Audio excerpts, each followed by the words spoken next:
before I let you go, we'll call this on Monday. We have a big climate debate on Tuesday. How are you going to go on this one? So the climate is very important, as we all know, and I think that what you're going to see is some probably amendments to 1, 2 or 3. None of those then. 1, 2 or 3. I think that the options that will be in front of members will be a little more varied than what's. Are you going to put one down? Sorry. Are you going to put one down yourself? Another amendment? No, I think there's enough people doing that. So. And basically, which one would you like if they had to pick those 3? So I think we need a very considered approach to this. We need to get on and start doing things to recognise the challenges that we face on the climate. But equally, just picking arbitrary dates out of the ether is not the way to go. It's about actually being serious about it. It's about understanding what's going to make the difference and to I'll take that on board. But which one would you like? Come on. So we've got to. There's going to be the commitment. There's going to be the legislative commitment to, and I think that's going to be 2050, and that's got to be a true net neutral.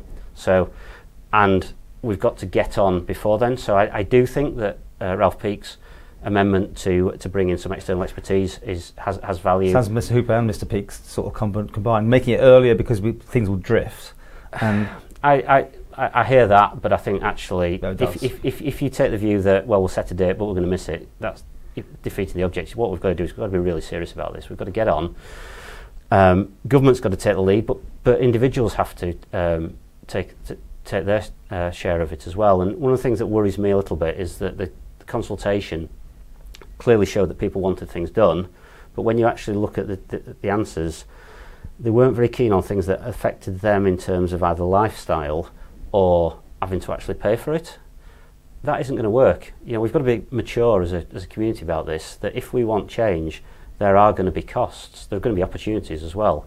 But those costs, we all have to embrace those and not just think that everybody else is going to do it, because if we all leave it to everybody else.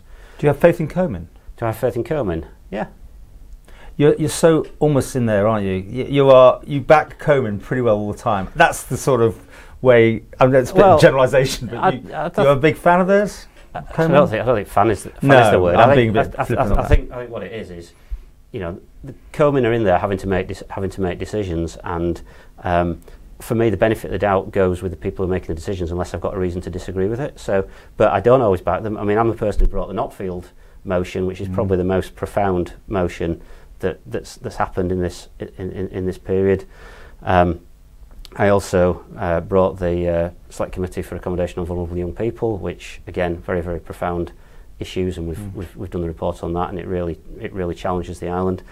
I also brought the motion in July last year about the post office, which I think is heading for some. You are on my list for a ministerialship, and not just me. I mean, you made it quite clear you'd like that, though, wouldn't you? I got into this, Paul, to make as much of a difference to the Isle of Man as I possibly could, and this project around Ramsey Courthouse is about making a difference. Yeah. Being chair of Isle of Man Meets is about making a difference in that area. Would I like to be a minister? Well, I think if you're a minister, you've got more influence about the way forward, and therefore I would like to be in that role when the time is right. But I'm very happy doing what I'm doing right now, cracking on and making things like Ramsey Courthouse. And just to finish with, do you think it's going to be a long debate on climate change? Do you think it's likely? Probably, yeah. Everyone's going to have their say, aren't they? I think many people. Have you got your say ready?